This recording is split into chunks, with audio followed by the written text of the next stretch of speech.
بسم اللہ الرحمن الرحیم۔ السلام علیکم ناظرین، ابتدا کے ساتھ میں ہوں آپ کا میزبان صبوح سید۔ ناظرین، آج ہم ایک بڑے اہم موضوع پر گفتگو کرنے جا رہے ہیں۔ ہم صبح و شام یہ کہتے ہیں کہ ہماری زندگیاں قرآن کی تعلیمات کے عین مطابق ہونی چاہیے۔ ہم جب نظام کی بات کرتے ہیں تو اس وقت بھی ہم یہ سوچتے ہیں کہ ہمارا نظام قرآن کے تابع ہونا چاہیے۔ ہم جب معاشرے کی بات کرتے ہیں تو ہم یہ کہتے ہیں کہ ایک ایسا معاشرہ ہونا چاہیے جو قرآنی تعلیمات کے سانچے میں ڈھلا ہوا ہونا چاہیے۔ ہم تراویح میں قرآن ختم کرنے پر بہت زیادہ فوکس کرتے ہیں، اپنے بچوں کو قرآنی تعلیم دینے پر بہت زیادہ ہمارا اصرار ہوتا ہے۔ ہم اس کے لیے الگ سے بندوبست کرتے ہیں، اپنے بچوں کو مساجد میں بھجواتے ہیں، اپنے گھروں میں قاری صاحب کو بلاتے ہیں، اس کو ٹیوشن پڑھاتے ہیں تاکہ ہمارا بچہ ایک اچھا انسان بن جائے، ایسا انسان بن جائے جو اللہ تعالیٰ کی ذات چاہتی ہے کہ ایک بندہ مسلمان کو ایسا ہونا چاہیے۔ لیکن یہ ساری چیزیں ہونے کے باوجود ہم یہ دیکھتے ہیں کہ بہت زیادہ قرآن پڑھا جاتا ہے۔ وہ بڑا مشہور ہے ماہر القادری صاحب کا کہ طاقوں میں اٹھایا جاتا ہوں، سینے سے لگایا جاتا ہوں، دھو دھو کے پلایا جاتا ہوں، تعویذ بنایا جاتا ہوں، اور پورا ایک شکوہ ہے قرآن کا کہ یہ سارا کچھ کرنے کے باوجود آپ جو حاصل کرنا چاہتے ہیں وہ حاصل نہیں ہوتا۔ اور قرآن حکیم میں اللہ تعالیٰ ایک بندہ مومن کو دعا سکھلاتے ہیں، وہ کیا ہے؟ اللہم ربنا آتنا فی الدنیا حسنہ وفی الآخرۃ حسنہ وقنا عذاب النار، کہ اللہ میری دنیا کو ایک بہتر بنا دے، اس کے نتیجے میں میری آخرت کو بہتر بنا دے، اور مجھے جہنم کے آگ سے جو عذاب ہے اس سے نجات دلا دے۔ تو قرآن پڑھنے کا، قرآن پر مبنی تعلیمات جو ہیں ان کو معاشرے میں پھیلانے کا جو بنیادی مقصد ہے وہ یہ ہے کہ ایک احسن معاشرہ بنانا، ایک خوبصورت معاشرہ بنانا۔ وہ معاشرہ ساری باتوں کے باوجود کیوں نہیں بن پا رہا؟ اتنی زیادہ باتوں کے باوجود ہم دیکھتے ہیں کہ تدریس ہو رہی ہے، پڑھا جا رہا ہے، اس کے باوجود ہم اس مقصد کی طرف کیوں نہیں جا پا رہے؟ آج اس موضوع پر بات کریں گے کہ بنیادی جو مسئلہ ہے، پرابلم ہے، وہ کہاں پر ہے۔ تو ہمارے ساتھ موجود ہیں جناب محمود احمد صاحب، یہ ڈائریکٹر ہیں، چیئرمین ہیں کریکٹر ایجوکیشن فاؤنڈیشن کے۔ ہمارے دوسرے مہمان ہیں جناب خورشید ندیم صاحب، سماجی اسکالر ہیں، دانشور ہیں اور کالم لکھتے ہیں۔ اور ہمارے تیسرے مہمان ہیں جناب ڈاکٹر شہباز علی عباسی صاحب، الحمد یونیورسٹی میں یہ پروفیسر ہیں۔ بہت شکریہ آپ تینوں مہمانوں کا، آپ یہاں تشریف لائے۔ محمود صاحب، میں آپ سے تھوڑا سا جاننا چاہوں گا کہ باتیں بہت زیادہ ہو رہی ہیں، سب چیزیں ہو رہی ہیں، اور لگ بھی رہا ہے کہ جوش خطابت میں ہم بڑی شاندار گفتگو کرتے ہیں، لیکن جو نتیجہ ہم نکالنا چاہ رہے ہیں، نتیجے سے ہم کہیں غائب ہیں، وہ نظر نہیں آ رہا معاشرے میں۔ وجہ کیا ہے؟ دیکھیے، ایک بچے کی کردار سازی پہ 6 چیزیں ہیں جو اثر انداز ہوتی ہیں۔ صحیح۔ ایک اس کا نصاب اثر انداز ہوتا ہے، صحیح۔ ایک اس کا استاد اثر انداز ہوتا ہے، ایک ہم نصابی سرگرمیاں اثر انداز ہوتی ہیں، پھر بچے بچوں سے سیکھتے ہیں، صحیح۔ پھر والدین اثر انداز ہوتے ہیں، اور میڈیا اثر انداز ہوتا ہے۔ ماحول بھی صحیح، یہ بالکل۔ میڈیا، یہ 6 چیزیں دراصل اگر ایک طرح سے آپ دیکھیں تو اسکول ہے، گھر ہے اور معاشرہ ہے، صحیح۔ لیکن اگر اور تقسیم کریں تو یہ 6 چیزیں ہیں جو اس کے اوپر اثر انداز ہو رہی ہوتی ہیں۔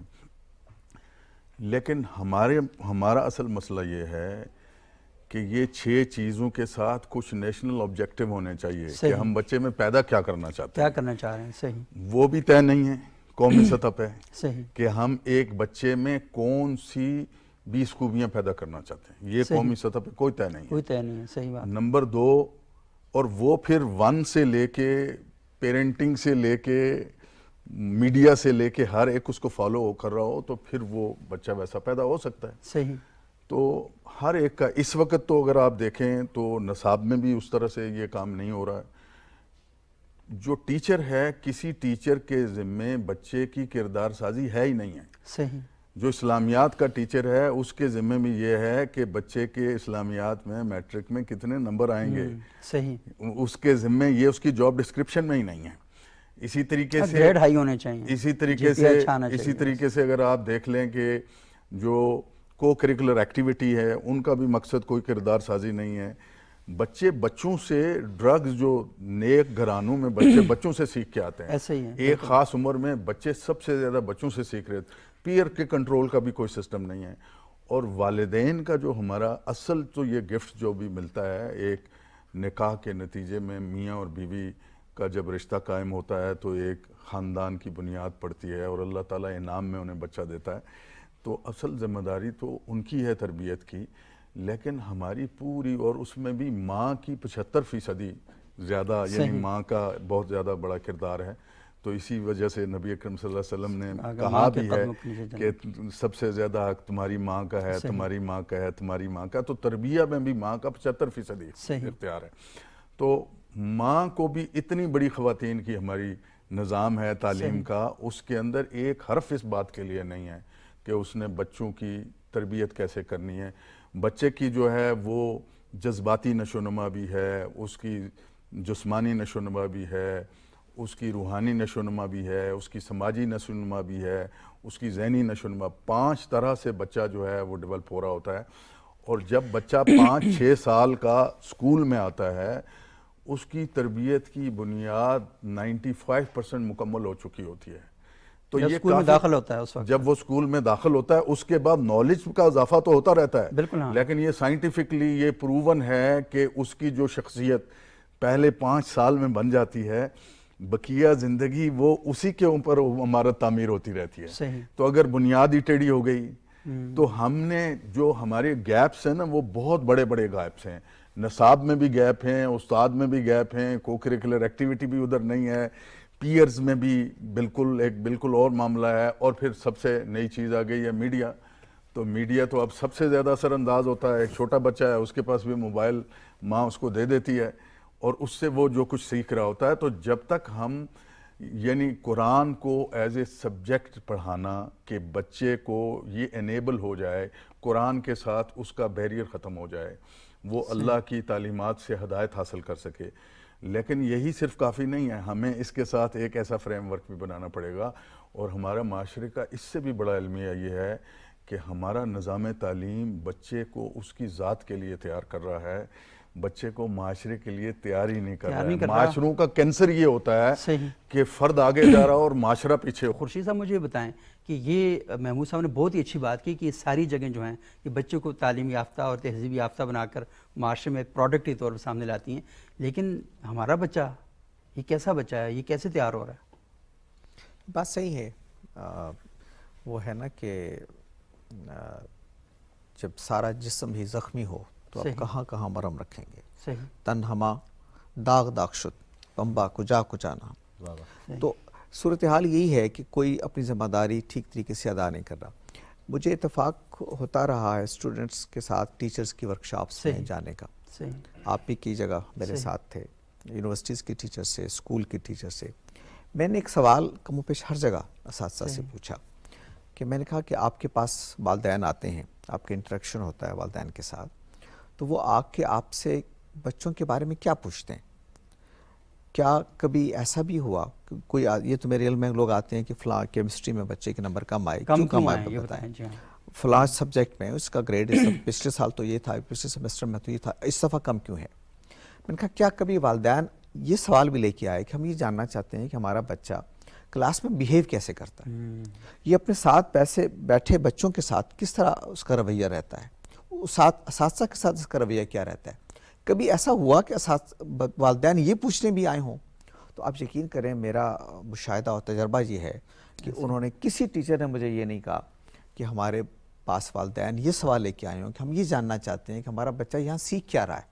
یعنی علم جو سیکھ رہا ہے یا تعلیم جو پا رہا ہے وہ تو الگ چیز ہے، یہ آداب کے اعتبار سے کیسا ہے، اپنے اخلاق کے اعتبار سے کیسا ہے. ہم اس میں کنسرن ہیں کہ ہمارے بچے کا اخلاق کیسا ہے. صحیح. یہ وہ دیکھیں، یہ مائنڈ سیٹ، یہ بنیادی طور پر یہ مادیت اصل میں وہی ہے جو علامہ اقبال نے کہا تھا نا کہ وہ چھین لی روح تیری دے کر تجھے فکر معاش، عصر حاضر ملک الموت ہے تیرا جس نے قبض کی روح تیری دے کر تجھے فکر معاش. ہر وقت میرا کیریئر کیسے بنے گا، میں 4 پیسے کیسے کما سکوں گا، ہمارا بچہ 4 پیسے کیسے کما لے گا، اس کا کیریئر کا کیا ہوگا، انجینئر بنے گا، ڈاکٹر بنے گا، اچھا انسان بنے گا یا نہیں بنے گا. کنسرن نہیں ہے سوسائٹی کا. جیسے محبوب صاحب نے صحیح کہا کہ شخصیت کی بنیادی بناوٹ تو گھر میں ہو رہی ہوتی ہے. بچوں، قرآن مجید نے کیا کہا تھا کہ اپنے آپ کو اور اپنے اہل خانہ کو جہنم کی آگ سے بچاؤ. اس کا مطلب یہ ہے کہ یہ حساسیت بچوں میں پیدا کرنا کہ تم دنیا میں کیوں آئے ہو، تمہارے دنیا میں ظاہر ہے تمہیں رہنا ہے تو اس کے لیے اسباب تلاش کرنے ہیں تمہیں، یہ وہ خود ہی کر لیتا ہے، اس کو خود کامن سینس میں ہوتا ہے. یعنی یہ جو سروائیول کی ایک جبلی خواہش ہوتی ہے وہ ہر بچہ، ہر جانور میں بھی ایون ہوتی ہے. وہ آپ بچوں میں پیدا کرتے ہیں، کوئی کمال نہیں کر رہے ہوتے، اس لیے یہ اس کو پتا ہے کہ مجھے جینا ہے تو روٹی چاہیے ہوگی، مجھے پانی، وہ آپ نہیں سکھائیں گے تو وہ خود بندوبست کر لے گا. آپ کو تو اس کو سکھانا ہے کہ تم ایک انسان ہو، تم ایک مقصد زندگی لے کے آئے ہو، تم نے مرنا نہیں ہے، تم ایک اور زندگی میں جانے والے ہو، تم اس کے لیے تیار کرنا ہوتا ہے. تو یہ وہ بنیادی گیپ ہے جو ہم گھر میں نہیں کرتے. یہ بالکل والدین کے کنسرن یہ نہیں رہے بلکہ میں تو یہ کہوں گا کریکٹر بلڈنگ میں وہ سب کرتے ہیں، ایک پورا اب ایک پروگرام ایسا ہونا چاہیے کہ والدین کی کریکٹر بلڈنگ کیسے ہو. صحیح، بالکل. اس لیے کہ جیسے ان کو معلوم ہے کہ اساتذہ کی تربیت کتنی امپارٹنٹ ہوتی ہے. اساتذہ کا کریکٹر خود ٹھیک نہیں ہے، ان کو یہ معلوم نہیں ہے کہ مقاصد تعلیم کیا ہے، تو وہ بچے کو کیا سکھائیں گے. ایگزیکٹلی یہ والدین کی بھی ہونی چاہیے. ہمارے یہاں دیکھیں نا اکثر بحثیں ہوتی ہیں اکثر بچوں کو جی کس عمر میں شادی ہونی چاہیے وغیرہ وغیرہ. یہ کوئی نہیں کہتا کہ والدین کو کس طرح سے تیار کیا جانا چاہیے کہ وہ بچوں کی تعلیم کریں. دیکھیں خاندان کا ادارہ کیوں ہے، ہمارے استاد ایک بات کہتے ہیں خاندان کا ادارہ صرف اس لیے ہے کہ وہ ایک انسان جو بنانا ہے وہ کیسے بنانا ہے. صحیح. ایک انسان کو انسان بنانے کے لیے اللہ نے پورے خاندان کا ادارہ بنایا ہے. وہ اس کو کتنا حساس ہونا چاہیے. اب اگر والد کو نہیں پتا کہ یہ بچہ جو میرے گھر آنے والا ہے، اس کو یہ تو پتا ہے شادی مجھے کرنی ہے، ماں کو بھی پتا ہے، لڑکی کو بھی پتا ہے شادی کرنی ہے، یہ ہماری خواہشیں ہیں، یہ ہمارا گھر ہونا چاہیے. یہ نہیں پتا کہ یہ سارے ارینجمنٹ قدرت کیوں کر رہی ہے. اس لیے کہ وہ جنہوں نے فرمایا کہ وہ جو انعام آپ کو ملنے والا ہے اس کا حق ادا کرنا ہے آپ نے، اس کا شکر ادا کرنا ہے. کفران نعمت نہیں کرنی آپ نے. اما شاکرم و اما کفورا، سارے امتحان اسی کا ہے. وہ بچہ ایک نعمت بھی ہے، ایک آزمائش بھی ہے آپ کے پاس. یہ اللہ نے ساری ارینجمنٹ اس لیے کی ہے کہ وہ ایک اچھا انسان کیسے بنے. اور اللہ کے ارینجمنٹ کے مطابق کام نہیں کریں گے تو وہی بچہ نعمت کی بجائے زحمت بنے گا. آپ کے لیے بھی بنے گا، سوسائٹی کے لیے بھی بنے گا، اور پھر کل اللہ کے ہاں آپ جواب دہ ہوں گے کہ یہ میں نے تمہارے پاس اپنا ایک بندہ بھیجا تھا. وہ علامہ اقبال کی ایک مثنوی رموز خودی میں تو حیران ہوتا ہوں. میں آپ کو بتاؤں وہ ایک واقعہ علامہ اقبال نے لکھا ہے اپنے بچپن کا. وہ کہتے ہیں کہ میں ایک دفعہ گھر میں تھا تو ایک فقیر مانگنے آیا. تو کہتا ہے کہ میں نے کہا اس کو جاؤ، چلے جاؤ. تو وہ نہیں گیا. تو 2-3 دفعہ میں نے اس کو جانے کو کہا تو وہ نہیں گیا. تو پھر میں کہتا غصہ آیا مجھے، اٹھا اور میں نے اس کو ایسے کیا کہ چلو جاؤ. تو اب یہ ہوا کہ اس نے وہ جتنا اس کا تھا نا آٹا واٹا جمع کیا ہوا تھا اسے وہ گر گیا سارا. تو کہتے میرے والد دیکھ رہے تھے سب کچھ. میں یہ پڑھتا ہوں شعر تو مجھے یعنی جذبات پہ قابو نہیں رہتا. وہ کہتے ہیں کہ میرے والد جو دیکھ رہے تھے سب کچھ، تو انہوں نے مجھے بلایا اور انہوں نے مجھے کہا کہ تم ذرا تھوڑی دیر تصور کرو کہ کل خدا کے حضور میں دربار لگا ہے اور نبی صلی اللہ علیہ وسلم بھی وہاں موجود ہیں اور تمہارے باپ کو وہاں کٹہرے میں کھڑا کیا. یہ فقیر وہاں آ کے کھڑا ہو گیا اپنی شکایت لے کر، اور تمہارا باپ کٹہرے میں کھڑا ہے.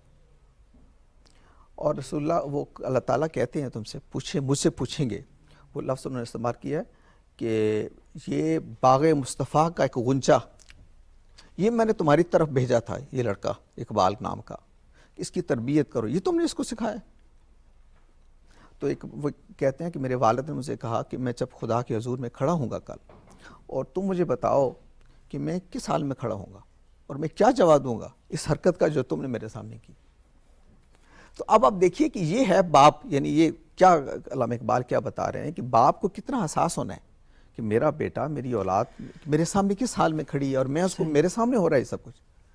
تو میرا بچہ نماز نہیں پڑھتا، میرا بچہ بدتمیزی کرتا ہے، میرا بچہ اپنے ساتھ والے بچوں کے ساتھ گفتگو میں ماں کے ساتھ بدتمیزی کرتا ہے، بہن بھائیوں کے بات کرتا ہے، محلے میں اس کو آداب نہیں ہے بڑوں سے کیسے گفتگو کرنی ہے. تو یہ میں دیکھ رہا ہوں اور میں حساس نہیں ہوں. تو پھر مجھے سوچنا چاہیے کہ وہ بڑا ہو کے جو مجھے لوٹائے گا وہ تو لوٹائے گا ہی، سوسائٹی کو کیا دے گا.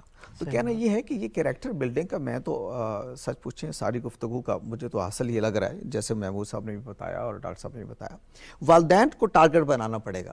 شخصیت انہوں نے بنانی ہے. ایک بچہ اللہ تعالیٰ نے ان کے پاس چراغ اس کا گلستان مصطفیٰ کا ایک غنچہ صلی اللہ علیہ وسلم اس کو دیا ہے، اس کو کیسے بنانا ہے.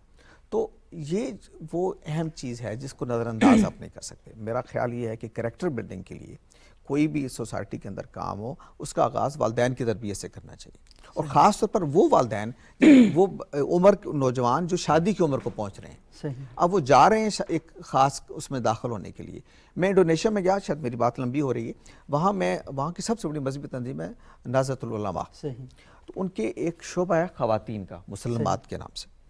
میں ان کے ہاں گیا تو مجھے پتہ چلا کہ ان کے ہاں ایک تربیتی نظام ہے، اور وہ یہ ہے کہ بچیاں جب شادی کی عمر کو پہنچتی ہیں تو ان کے لیے وہ ایک اکراس دا بورڈ ایک تربیتی نظام انہوں نے رکھا ہوا ہے کہ اب بچی کی شادی ہونے جا رہی ہے تو اس کو سمجھائیں کہ اب تمہاری زندگی میں کیا تبدیلیاں آنے جا رہی ہیں، تمہارے حقوق و فرائض کا اب نئے سرے سے تعین ہونے جا رہا ہے، تم اس کے لیے کتنی تیار ہو. تاکہ وہ جب جائے تو خلا میں چھلانگ نہ لگائے، اس کو معلوم ہو کہ سسرال کے ساتھ مجھے کیسے تعلقات رکھنے ہیں، میرے یہاں بچہ پیدا ہوگا تو میں اس کو کیسی تربیت کروں گی، میرے حقوق کیا ہیں، میرے فرائض کیا ہیں، مجھے خاوند کے ساتھ کیسے معاملات کرنا ہے۔ آپ ہمارے یہاں آپ کو پتہ ہے بچیوں کی شادی ہوتی ہے تو ایک بالکل جس کو کہتے ہیں کہ جمپ ان ڈارکنیس، ایسے ہی ہوتا ہے۔ ان کو نہیں پتا کہ ہم کن جسمانی تبدیلیوں سے گزریں گی، کن نفسیاتی عوامل سے گزریں گی، کس طرح کے سماجی تبدیلیوں سے گزریں گی، کچھ پتہ نہیں ہوتا۔ وہ سنی سنائی باتیں کچھ ادھر سے کچھ، نہ ماں کے ساتھ بے تکلفی ہے کہ ماں سکھا رہی ہو، صحیح، نہ باپ کے ساتھ بے تکلفی ہے کہ باپ اس کو سکھا رہا ہو۔ تو وہ اس کا نتیجہ کیا ہے، وہ جب خود ایک خاندان کی اساس بننے جا رہی ہے تو اس کو کچھ پتہ نہیں کہ میں اصل میں کس، اب وہ جو ہے نا کہ ڈالا گیا ہوں آگ میں مثل خلیل، اصل میں یہ جو امتحان مجھے درپیش ہے اس کے لیے میں تو تیار ہی نہیں ہوں بالکل۔ اور پھر وہ جو سن رہی ہے، جو دیکھ رہی ہے، وہ اس کی ساس پہلے سے تیار بیٹھی ہے کہ ایک میری حریف آ رہی ہے، اور وہ اس مائنڈ سیٹ کے ساتھ جا رہی ہے کہ مجھے اس خاتون سے لڑنا ہے اور اس سے چھیننا ہے کوئی چیز، تو پھر وہی ہوگا جو آپ نے کہا نا کہ گھروں میں وہ جو بچے گھروں سے باہر نکلتے ہیں محبت کی تلاش میں، اور پھر یہ ابھی واقعات آج اخباروں میں پڑھ رہے ہیں، ٹی وی پہ دیکھ رہے ہیں، 14 سال کی بچی جو ہے وہ گھر سے نکل گئی، پتہ نہیں کہاں دھکے کھاتے کھاتے وہ پھر گئی۔ صاحب اس کے اندر سب سے دردناک پہلو تھا نا کہ اس بچی کے والد کا انٹرویو جب میں نے سنا، بچی کا والد صفائیاں دے رہا ہے لوگوں کو اور میڈیا کو کہ میں نے بچی کو کبھی نہیں مارا، میری بچی جھوٹ بول رہی ہے۔ یعنی بیٹی نے باپ کو ایسے کٹیڑے میں کھڑا کر دیا کہ وہ بیچارہ نہ رو سکتا ہے نہ کسی کو بتا سکتا ہے، اور وہ صفائیاں دے رہا ہے کہ لیکن وہ دیکھنا پڑے گا کہ اس والد کی کیوں یہ صورتحال گھر میں پیدا ہوئی کہ 14 سال کی بچی گھر چھوڑ کے چلی گئی۔ والد نے اپنا قصور بھی خود بتایا، وہ بتا رہا ہے کہ بچی پب جی پر گیم کھیلتی تھی، ایک اور گیم کھیلتی تھی۔ اب دیکھنا آپ نے بچی کے ہاتھ میں موبائل تو دے دیا اور یہ سوچے سمجھے بغیر کہ اس بچے استعمال کیسے کرنا ہے، اس کے اثرات کیا ہوں گے، تو پھر جب آپ ایک گھٹن قائم کرتے ہیں اور آپ ان سے خود کمیونیکیٹ نہیں کرتے، ڈسپلن نہیں بناتے، تو پھر پرابلم بڑے پیدا ہو جاتے ہیں۔ یہ خورشید صاحب جو واقعہ سنا رہے تھے علامہ اقبال کا، مجھے یاد ہے 3ری کلاس میں تھا، میں نے قرآن حفظ کرنا شروع کر دیا، مجھے والد صاحب نے اصرار کے ساتھ حفظ پہ ڈالا تھا، میں بڑا ڈرتا تھا کہ قاری صاحبان بہت مارتے ہیں تو یہ اس کا مطلب ہے اگلی ساری زندگی مجھے مار کھاتے ہوئے گزرے گی، تو میں ڈر رہا تھا۔ تو ایک دن والد صاحب کے کمرے کے باہر تو میں نے زندگی کی پہلی گالی جو دی تو میں نے سنی تھی، کسی سے دے دی میں نے، تو ابو نے فوراً کھڑکی کھولی اور مجھے بلا لیے کمرے میں۔ اچھا والد صاحب سے بڑے ہم ڈرتے تھے، میں نے کہا یہ اب تو کام شروع ہونے والا ہے نا، لیکن مجھے بڑے آرام سے بٹھایا انہوں نے اسٹارٹ یہاں سے کیا کہ روزانہ صبح جب تم جاتے ہو تمہاری والدہ تمہیں ایک برتن دیتی ہیں کہ باہر دودھ والا آیا تو اسے دودھ لینا ہے تم نے، تو بتاؤ جو تمہیں برتن دیتی ہیں کس طرح دیتی ہیں؟ تو میں نے کہا وہ صاف ستھرا ہوتا ہے، اسے کھنگال کر دیتی ہیں جا کے، وہ تم کیوں دیتی ہیں تمہیں کھنگال کے؟ تو میں نے کہا وہ دودھ ڈالنا اس میں، تو دودھ مطلب گندے برتن میں تو نہیں ڈالا جا سکتا۔ تو مجھے نے کہا تم قرآن حفظ کر رہے ہو تو تمہاری زبان گندی ہوگی، تمہارا دل گندا ہوگا، تو اس پہ قرآن کیسے آئے گا؟ آپ یقین مانیں کہ مجھے ٹوٹل 1.5-2 منٹ کا کام تھا اور وہ دماغ کے اندر جا کے بیٹھ گیا کہ یہ کتنی اہم بات ہے۔ تو یہ جو والدین کی تربیت ہے یہ بہت ہی اہم اور بنیادی نقطہ ہے۔ لیکن ایک اور ڈاکٹر صاحب آپ سے یہ گزارش کروں گا کہ یہ تھوڑا سا بتائیں کہ ہم یہ والی بات خورشید صاحب کہتے ہیں نا کہ پیرنٹس کی جو تربیت ہے وہ سب سے زیادہ امپورٹنٹ ہے۔ ہم یہ چاہتے ہیں یہاں جو ڈاکو ہے نا اس کی بھی یہ خواہش ہے کہ اس کا بچہ قرآن کا حافظ ہو جائے، اور کئی ڈاکوؤں نے اپنے بچے باقاعدہ مدارس میں داخل کیے کہ وہ حافظ ہیں۔ ان سے پوچھا گیا کیوں؟ اس نے کہا یار میری زندگی تو بڑی خراب گزری ہے، تو یہ قرآن حفظ کر لے گا 10 بندوں کو جنت میں لے کر جائے گا تو اس میں سے ایک میں ہو جاؤں گا۔ یعنی فراڈ کی حالت دیکھیں کہ مطلب ہے کہ آپ اللہ کے ساتھ بھی یہ کرنا چاہ رہے ہیں کہ ڈاکہ نہیں چھوڑ رہے، بیٹے کو وہاں بھیج رہے ہیں کہ تو قرآن حفظ کر لے تو تیری وجہ سے میں بھی چلا جاؤں گا، اور پھر اس بات کی تمنا بھی ہے کہ حافظ کے والد اور والدہ کے سر میں سونے کا تاج بنایا جائے، تو اس خواہش کا اظہار بھی ہے کہ ہم یہ اس طریقے سے کریں گے۔ تو یہ جو رویہ ہے تھوڑا سا قرآن کے مطابق بتائیں، کیونکہ بہت سادی سی چیزیں ہم لوگوں نے بنا دی ہیں۔ ہمارے ہاں بھی رمضان کے مہینے میں ختم قرآن کی یہ سارے یہ واقعہ بیان کر رہے ہیں، لیکن اس کی گہرائی کے اندر نہیں جا رہے، اور یہ ڈاکوں کے واقعات بھی سنائے جاتے ہیں۔ تو یہ تھوڑا سا بتائیں کہ کیا قرآن ایسے ہی چاہتا ہے یہ جس طرح ہم لوگوں نے سمجھ لی ہے؟ دیکھیے بڑی سمپل سی بات ہے کہ اس دور میں وہ ایک معروف شعر ہے نا، رہ گئی رسم ازاں روح بلالی نہ رہی، فلسفہ رہ گیا تلقین غزالی نہ رہی۔ ٹھیک ہے، بنیادی طور پہ پرابلم یہاں ہے کہ ہم نے قرآن مجید کو یا تو شفاعت کی کتاب سمجھ لیا ہے یا ثواب کے حصول کے لیے بس اس کو پڑھا جاتا ہے۔ صحیح، ٹھیک ہے، ہمارا معاشرتی یہ المیہ ہے۔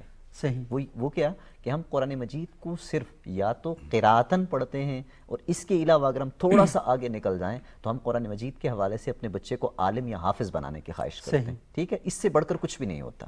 ٹھیک. حالانکہ قرآن مجید بنیادی طور پہ جو ہے ایک بڑی خوبصورت بات کرتا ہے، اور وہ جب ابتدا ہی کر رہا ہوتا ہے تو وہ کیا کہتا ہے؟ قرآن یہ کہتا ہے کہ اس معاشرے کو اور بالخصوص اس قرآن کو جو ہے وہ لوگ مطلوب ہیں جو کیا ہیں؟ مومن ہیں. مومن ہے. ٹھیک ہے. صحیح. اور ڈاکٹر اقبال نے جن کے بارے میں کہا تھا نا، قوت عشق سے ہر پست کو بالا کر دے، دہر میں اسم محمد سے اجالا کر دے. ٹھیک ہے. ہمیں تو وہ لوگ چاہیے، وہ مطلوب ہیں جن کے اندر رحمت عالم علیہ السلام کی سیرت کا جو ہے وہ عکس دکھائی دے. صحیح. ٹھیک ہے. قرآن کے حافظ کیسے ہونے چاہیے؟ قرآن کو حفظ کرنے والوں کا کیا عالم ہونا چاہیے؟ اب تھوڑا سا اگر پیچھے جائیں اور اس تاریخ کو دیکھیں جس میں بڑے بڑے قرآن کے حافظ ہمیں نظر آتے ہیں، قاری نظر آتے ہیں. ٹھیک ہے. اور ان قراء کا کیا عالم تھا؟ قرآن مجید کو وہ کیسے پڑھتے تھے؟ ٹھیک. ایک صوفی کا واقعہ ہے اور وہ میں یہاں بیان کر دیتا ہوں. وہ ایک دفعہ قرآن کو سیکھنے کے لیے گئے کسی دوسرے شخص کے پاس، کسی عالم کے پاس. ٹھیک ہے. اور انہوں نے جو ہے قرآن کی ابتدائی جو آیات ہیں وہ سکھانا شروع کر دی. انہوں نے چند آیات سکھائی تو انہوں نے کہا بس اب یہ میرے لیے کافی ہیں. ٹھیک ہے. اور وہ وہیں اس کو سٹاپ کر کے چلے گئے. کچھ عرصہ گزارنے کے بعد وہ پھر آئے. پھر جب آئے تو انہوں نے کہا آپ تو قرآن سیکھنے آئے تھے اور چند آیات آپ نے سیکھی اور آگے بڑھ گئے. انہوں نے کہا قرآن فقط جو ہے ظاہراً لفظ پڑھ لینے کا نام نہیں ہے، اصل میں اس کے اندر جو ہے وہ معانی کا ایک گہرا سمندر ہے جس کے اوپر عمل کرنا میرے لیے ضروری تھا. میں یہ چاہتا تھا کہ جو میں نے سیکھ لیا ہے پہلے میں اس پہ عمل کرنا سیکھ لوں اور پھر آگے بڑھوں. واہ. ٹھیک ہے. بنیادی طور پہ تو قرآن کی یہ تعلیم تھی. وہ کس کی بات کرتا ہے؟ آپ نے بھی پہلے پڑھا، ہم یہاں کافی دفعہ پڑھ چکے کہ کیا ہے قرآن کا مقصود اور مطمع نظر کیا ہے؟ وَبَعَثْ فِيهِمْ رَسُولًا مِّنْهُمْ يَتْلُو عَلَيْهِمْ آيَاتِهِ وَيُزَكِّيهِمْ وَيُعَلِّمُهُمُ الْكِتَابَ وَالْحِكْمَةَ. اس سے تھوڑا سا آگے بڑھے تو وہ کہتا ہے وَإِذَا تُلِيَتْ عَلَيْهِمْ آيَاتُهُ زَادَتْهُمْ إِيمَانًا وَعَلَىٰ رَبِّهِمْ يَتَوَكَّلُونَ. قرآن تو یہ بات کرتا ہے. اور تھوڑا سا آگے نکلے تو وہ کہتا ہے وَلَا تَجِدُ أَكْثَرَهُمْ شَاكِرِينَ. ٹھیک. بیسیکلی تو قرآن کی یہ تعلیمات تھی کہ تم نے اپنے اندر توکل پیدا کرنا ہے، تم نے اپنے اندر جو ہے وہ تشکر پیدا کرنا ہے. تم نے کیا کرنا ہے کہ قرآن مجید کو اس انداز سے پڑھنا ہے کہ جب قرآن تمہارے سامنے پڑھا جائے تو خشیت الہی سے تمہاری آنکھیں بہنا شروع ہو جائیں. ٹھیک ہے. قرآن جب تم پڑھ رہے ہو تو تمہاری ایمان کی بڑھوتری ہونا شروع ہو جائے. مگر کیا ہوا؟ آج ہم قرآن کو اگر پڑھ بھی رہے ہیں تو کس انداز سے؟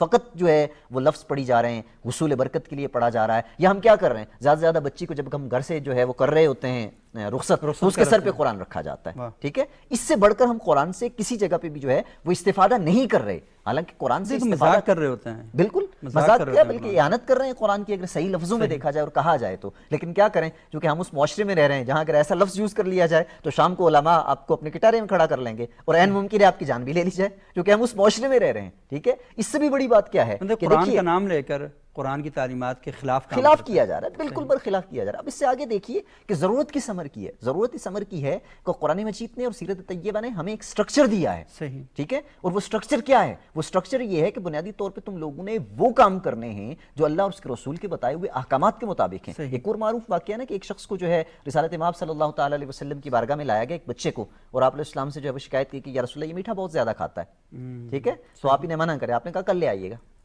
جب دوسرے دن لایا گیا تو آپ نے کہا جی نہیں کھایا کرو. انہوں نے جو خاتون تھی انہوں نے پوچھا یا رسول اللہ اگر یہی حکم دینا تھا تو یہ آج کیوں کل ہی دے دیتے؟ تو آقا علیہ السلام نے جو ہے وہ ارشاد فرمایا کل چونکہ میں خود کھا کے بیٹھا تھا. ٹھیک ہے.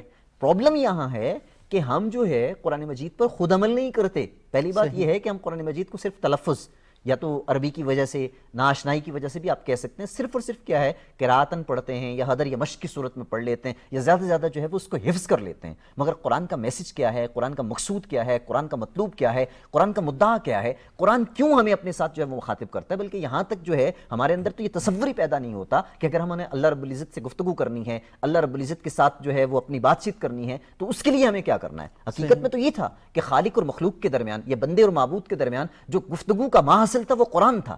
ٹھیک. قرآن کے ذریعے بندے اور جو ہے اس کے درمیان معبود کے درمیان ایک پیدا ہوتا تھا، ربط پیدا ہوتا تھا. ٹھیک. لیکن ہم اس سے کوسوں دور ہو گئے.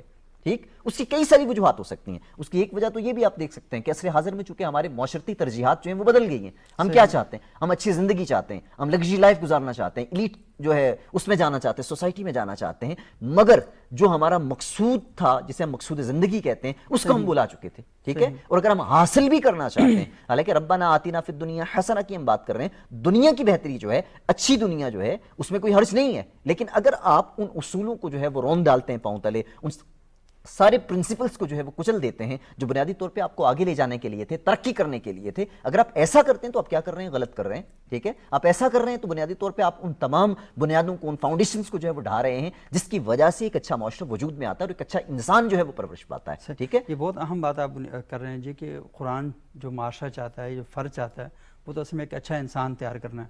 اور ہم یہ چاہتے ہیں کہ ہماری زندگیوں میں سکون آئے, اطمینان آئے اور ہماری زندگیاں بہتر ہوں. اور پھر ہم قرآن سے جب رجوع کرتے ہیں کہ ہماری زندگی میں سکون کیسے آ سکتا ہے, تو وہ ہمیں بتاتا ہے کہ الا بذکر اللہ تطمئن القلوب, کہ اللہ کا جو ذکر ہے وہ ہمیں اطمینان, ہمارے دلوں کو جو مطمئن کرتا ہے. تو ذکر سے مراد ہمارے ہاں تو تسبیح پہ جو پڑھے جانے والا ذکر ہے وہ لے لیا جاتا ہے. اصل چیز تو قرآن خود پوری کتاب جو ہے وہ ذکر ہے کہ یہ ہدی و ذکر للعالمین, یہ ہدایت ہے اور پورے عالمین کے لیے یہ ذکر ہے. یہ ذکر جو ہے یہ ہدایت ہے, تو آپ یہاں سے ہدایت حاصل کر سکتے ہیں. لیکن ہم یہ سمجھتے ہیں کہ ساری کرپشن کر کے, سارے فراڈ کر کے ایک کونے میں بیٹھ کر 1 گھنٹے کے لیے کوئی تسبیح پڑھ لی جائے تو اللہ تعالیٰ سارے گناہ معاف کر دیتا ہے. یہ جو ظلم پر مبنی ہمارا نظام ہے, ہم نے یہ سمجھا ہوا ہے کہ مطلب نعوذ باللہ ہم نے یہ سوچا ہوا ہے کہ اللہ تعالیٰ کے ساتھ ہم کوئی فراڈ کر رہے ہیں. مطلب وہ طواف کعبہ بھی کیا, گنگا کا اشنان بھی, خوش رہے شیطان بھی, راضی رب رحمان بھی, تو ہم نے اس طرح کا ایک ماحول کریٹ کر دیا. تو محمود صاحب یہ بتائیں, آپ نے کہا کہ ملکی یکجہتی کے لیے کوئی ہم نے ابھی تک 20 ایسے پوائنٹ نہیں نکالے کہ ہاں یار یہ جو 20 پوائنٹ ہیں یہ ہمارا ٹارگٹ ہونا چاہیے اور اس کے مطابق ہم نے اپنی نئی نسل کو تیار کرنا ہے. تو کیا ہمارے علماء نے کوئی ایسے 20-30 پوائنٹ کہ یہ نکالیں اور یہ ہم چلیں ٹھیک ہے, ہمارے فقہی اختلافات اپنی جگہ پر, مسلکی اختلافات اپنی جگہ پر, یہ ہماری کامنلٹیز ہیں, یہ ہمارے مشترکات ہیں قرآن اور حدیث کی روشنی میں, تو یہ ہم لے کر جاتے ہیں تاکہ اس سے طالب علم اچھا ہو, والد اچھا ہو, والدہ اچھی ہو, سوسائٹی اچھی ہو, تاجر اچھا ہو, جو ورک پلیس پہ کام کرنے والا بندہ وہ اچھا ہو. کوئی ایسے پوائنٹ ہو سکتے ہیں یا کوئی ایسے ہیں آپ کی نظر میں جو علماء نے کام کیا ہوں اس پر؟ خود کریکٹر ایجوکیشن فاؤنڈیشن نے ایک پروسیس کیا اس پہ, صحیح, اور ہم نے اس میں علماء کو بھی شامل کیا, ماہرین تعلیم کو بھی شامل کیا, سائیکالوجسٹ کو بھی شامل کیا. سب سے پہلے صحیح, ہم نے ایک کریکولم ڈاکومنٹ بنایا اس پہ بتدریج, یعنی صحیح, ہم نے 25 چیزیں, دراصل ہم نے 5 چیزیں لی ہیں, ان میں سے ہر ایک میں 5 چیزیں, اچھا, اور ایک میننگ فل لائف کا کانسیپٹ بنایا ہے, اور اس میننگ فل لائف کے لیے 5 چیزیں, اور ان میں سے ہر ایک میں 5 چیزیں, اور وہ بڑی حد تک یونیورسلی ہیں. سب سے پہلی چیز ہے ویلیوز, صحیح, اقدار پر مبنی معاشرہ. اقدار. تو ویلیوز میں 5 چیزیں ہم نے لی ہیں کہ سچائی, دیانت, صبر, عدل اور حیا.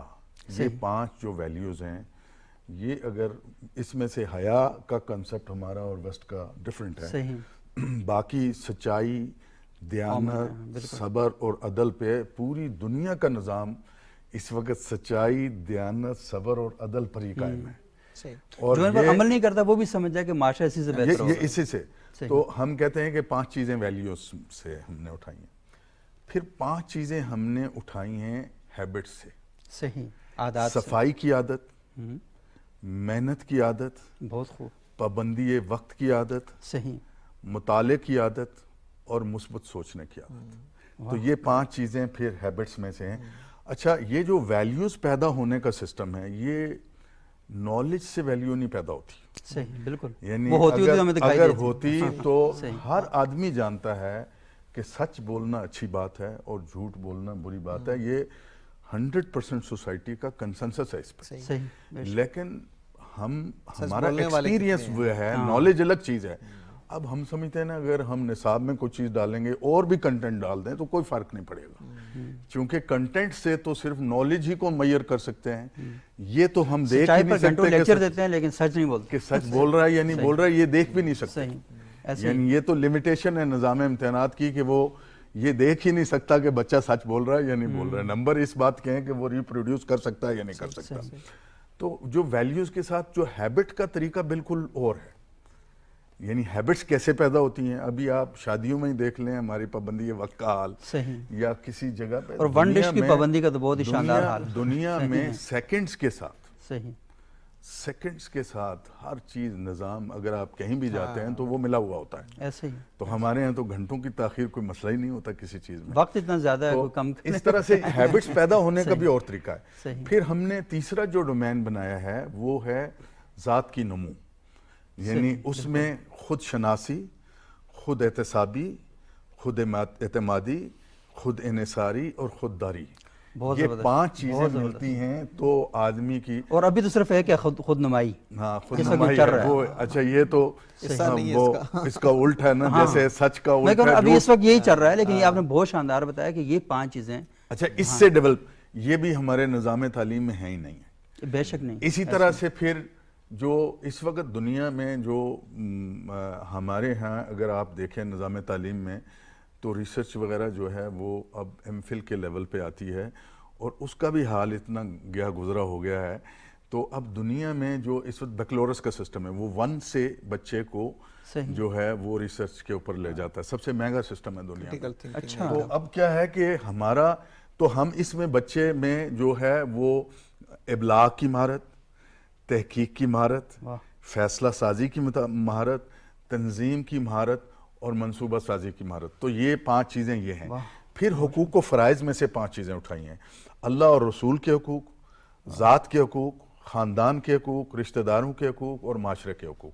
تو یہ 25 چیزوں کا ہم نے، اور اس پہ ہم نے یعنی نصاب سازی کے اعتبار سے ایک کریکولم ڈاکومنٹ بنایا ہے کہ یہ جیسے 5 سال کے بچے کے لیے سچائی کیا ہے، 5 سال کے بچے کے لیے خود انحصاری کیا ہے، 5 سال کے بچے کے لیے صبر کیا ہے، اور 15 سال کے بچے کے لیے خود انحصاری کیا ہے اور سچائی کیا ہے اور صبر کیا ہے. تو یہ 2500 لرننگ آؤٹ کمز بنے ہیں.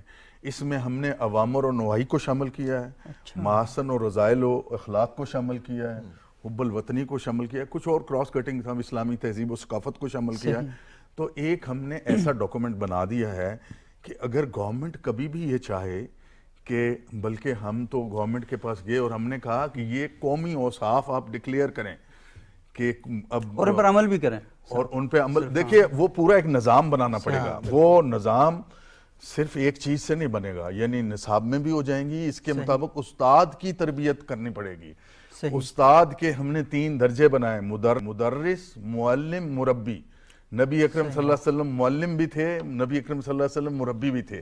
اسی طریقے سے کو کریکولر ایکٹیویٹیز ہم نے ڈیولپ کی ہیں. اسی طریقے سے بچوں کے پیئرز کی میں ہم نے بہت سٹرونگ سسٹم ڈیولپ کیا. تو ہم نے دیکھیے ہم نے اس کو پائلٹنگ 9 پرائیویٹ سکولوں میں شروع کی ہوئی ہے. ایک ہم نے پوری کمیونٹی میں اس کی پائلٹ شروع کی ہے، اور ایک بورڈنگ سکول میں پائلٹنگ شروع کی ہوئی ہے. ہمارا مقصد یہ ہے کہ اگر کوئی آدمی بھی، فرض کیجئے آج شہباز شریف صاحب یہ چاہیں کہ وہ کوئی واقعی کوئی کردار سازی کا کام کریں، تو ہمارے پاس ایک ٹیسٹڈ چیز ایسی ہونی چاہیے کہ یہ واقعی یہ پریکٹس کی ہوئی ہے. اور اس وقت ہمارے ملک میں جتنے بھی بحران ہیں، اگر آپ غور کریں تو وہ کردار کے بحران میں ام المسائل جو ہے نا، یہ سارے آپ نے، کوئی شارٹ کٹ ہمارے پاس نہیں ہے اس کا. یعنی اگر ہم نے کوئی کام کرنا ہے تو جب تک ہم مستقبل کی پوری ایک نسل کو تبدیل نہیں کرتے، تو آزاد کشمیر میں اب میں گورنمنٹ کے ساتھ مل کے کر رہا ہوں. کافی حد تک وہ آگے بڑھے ہیں. میں نے ان کو کہا کہ اب کریکٹر پہ بھی جائیں، اس کے لیے میں نے پورا فریم ورک ان کو بنا کے دیا ہے ہماری. تو یعنی میں کہتا ہوں کہ ایک جگہ بھی اگر ہم اس کو نافذ کر دیں، یہ پروگرام اگر جو سنیں گے نا، تو یہ بہت ہی زبردست ہے کہ وہ آپ سے رابطہ کریں، اور رابطہ کرنے کے بعد اپنے تعلیمی اداروں کے لیے اس پورے نظام کو وہ لے سکتے ہیں اور لے کے نافذ کر سکتے ہیں. اچھا خورشید صاحب، آپ نے بھی اس حوالے سے بڑا کام کیا ہے ادارہ تحقیق نے، اور آپ نے بھی ایک سماجیات پر ایک کتاب لکھی ہے. اصل میں بات بنیادی وہی ہے نا کہ اس کتاب کے ذریعے بھی یہی ثابت ہو رہا ہے کہ قرآن کی فکر پر مبنی ایک معاشرہ کیسے قائم کیا جائے. تو آپ جیسے ادارے دیکھیں، آپ الگ کام کر رہے ہیں، یہ الگ کام کر رہے ہیں، تو سوسائٹی کے اندر بڑی حوصلہ افزائی ملتی ہے، خوشی ہوتی ہے کہ اتنا بہترین کام کرنے والے لوگ موجود ہیں. لیکن یہ کام کبھی ایک جگہ اکٹھا ہو کر پالیسی کی صورت میں یا ان چیزوں میں ڈھلتا نہیں ہے. تو ایسا نہیں ہو سکتا کہ کوئی کولیبریشن کی جائے، نصاب ایک دوسرے کا شیئر کیا جائے، یہ خیالات کا تبادلہ ہو؟ یہ بڑی اہم چیز ہے. دیکھیے جو ابھی انہوں نے تفصیلات بتائیں، یہ ایک نجی سطح پہ سارا کام ہو رہا ہے. صحیح، بالکل. دیکھیں، کچھ لوگ ہیں جنہوں نے والنٹیریلی، رضاکارانہ طور پر اپنے آپ کو پیش کیا کہ وہ یہ کام کریں گے کہ سوسائٹی کے اندر ایک ایسا تعلیمی نظام کیسے وضع کیا جا سکتا ہے جس میں کریکٹر بلڈنگ کو اساس کے طور پر ہم لیں اور ایک پورا نظام وضع کریں. حکومتیں اس پہ کروڑوں روپے خرچ کرتی ہیں. ایسا ہی ہے، بالکل. میں یہ کہتا ہوں کہ بجائے اس کے کوئی وزیر تعلیم جو اگر سنجیدہ ہیں کریکٹر بلڈنگ کے حوالے سے، تو اس کے لیے آسان طریقہ یہ ہے کہ بجائے اس کے کہ وہ کروڑوں روپے لگا کے پہیے کو نئے سرے سے ایجاد کرنا شروع کریں،